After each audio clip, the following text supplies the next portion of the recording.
Rahayu, Rahayu, Rahayu Sagung Dumadi, Om Swastiastu, Namo Buddhaya, Salam, Hong Wilahing Mastono Musidam Sekaring Pauna Langgeng, Hong Ulun Basudi Langgeng, Salam, Assalamualaikum warahmatullahi wabarakatuh. Waalaikumsalam warahmatullahi wabarakatuh. Pemirsa Jaya Batin, pintu gerbang kesadaran bangsa Nusantara. Saya kebetulan hari ini di Sanggar Pamujan Bapak Bambang di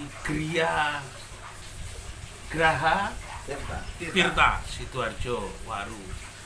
Pemirsa, saya kebetulan dengan saudara saya, kebetulan ini asli orang dari Tiongkok ini. Ini bukan abal-abal. Saya ingin membahas tentang peristiwa alam. Bagaimana kenapa kami ini harus juga belajar tentang Konghucu. Jadi ada Konghucu. Hari ini kita akan bahas tentang aksara Ko, Kersaning Memayu Hayuning Bawono. Jadi semua yang terjadi di alam semesta ini adalah kuasa Allah, kuasa Tuhan, yang sebenarnya Tuhan ini lebih dekat. Sekarang kalau tidak ada Tuhan di dalam diri kita, bahwa dia tidak akan sampai ke sini. Dia akan tidur, bahkan mungkin akan menjadi bangkai. Tapi karena ada yang hidup di dalam dirinya, saudara saya ini yang dari Tiongkok, maka dia bisa menikmati sepeda motor untuk sampai ke Sanggar Pamujan miliknya Pak Bambang. Oh, ini kalau semua ngobrol-ngobrol tentang ini, apa yang sering nampak atau sering muncul di dalam diri sampean? Kenapa sampean menjadi hebat, menjadi seorang pengusaha? Dulu kecil tidak punya mimpi untuk jadi pengusaha. Ya, Lalu juga apa insting? Aku kudu koyong ini lah. Itu apa yang menjadi dorongan? semuanya didasari dari keinginan berbagi dengan sesama. Oke. Karena ya hidup realita ini masih banyak ketimpangan. Gap antara si kaya dan si miskin itu terlalu jauh. Oke, terus. Nah, untuk kapasitas saya menjadi seorang pengusaha, tujuannya supaya bisa membantu yang masih posisi di bawah. Oke, ekonominya masih di bawah, tidak Iya, rata-rata. Iya. Lalu pilihannya kok menjadi pengusaha menjual alat-alat berat seperti besi itu kan berat. Kenapa kok tidak jualan yang ringan-ringan, sayur, buncis, ketumbar apa-apa? Nah, kebetulan ini hidup semakin berat. Oke. Jadi tak pikul yang berat-beratnya saja. Yang ringan-ringan biar untuk yang lain saja. Ya. Insting. Itu, Mas Sofi. Oke, insting untuk berdagang besi ini kan tidak gampang. Perlu nggak ada kuliah khusus atau belajar khusus sehingga sampean tahu ini besi ini 0,6, oh besi ini 0,8, oh besi ini kekuatan beratnya segitu. Itu gimana? Itu ada alatnya, namanya skekmat. Oke. Nah, jadi untuk mengukur ketebalan besi itu kita menggunakan skekmat. Kalau semua tidak pakai itu, sampean sudah melihat kan? Sekarang Kurang lebih. kurang lebih. Kurang lebih. Iya. Kurang lebih. Artinya masih sudah bisa lah ya. Oh, Sudah ini bisa, perkiraan itu. sudah bisa. Nah, yang membuat sampean punya perasaan bisa melihat itu sebenarnya itu 0,8, itu 0,6 itu yang mana? Pikiran, insting, hati atau apa? Kulino ya, karena tiap hari kita pegang, tiap hari kita lihat, Ya. tiap hari diraba-raba. Oke.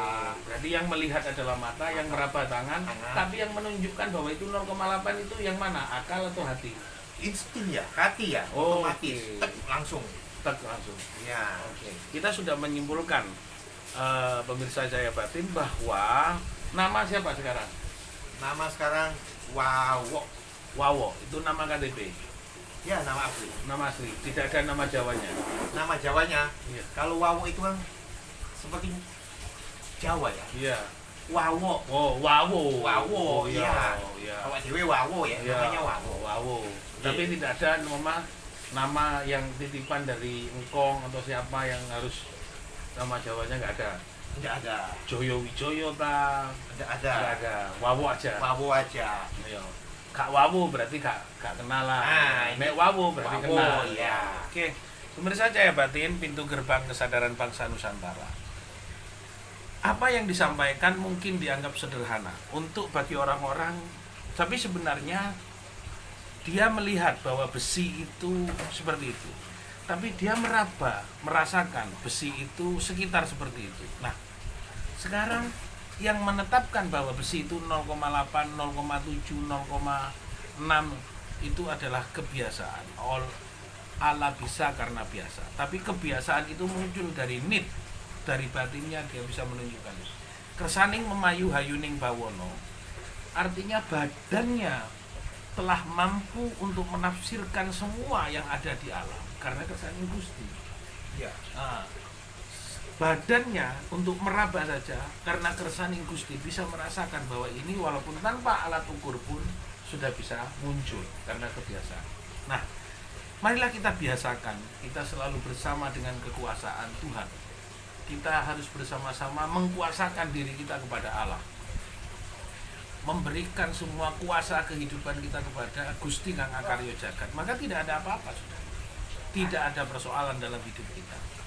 Marilah kita betul-betul mendengarkan apa yang disampaikan oleh Gus Wawo. Saya panggil Gus Wawo ya, karena ada perintah dari Gus iki karena bagusi atine Wawo. Gus itu bagusi atine Wawo sehingga muncul kersaning Gusti. Dia jauh-jauh dari Tiongkok datang ke Indonesia ingin juga berbagi, memberikan hasil kerjanya untuk berbagi kepada kaum proletar, untuk masyarakat miskin yang berkekurangan. Dia menjadi seseorang yang menjadi alat kait dari rantai kehidupan manusia.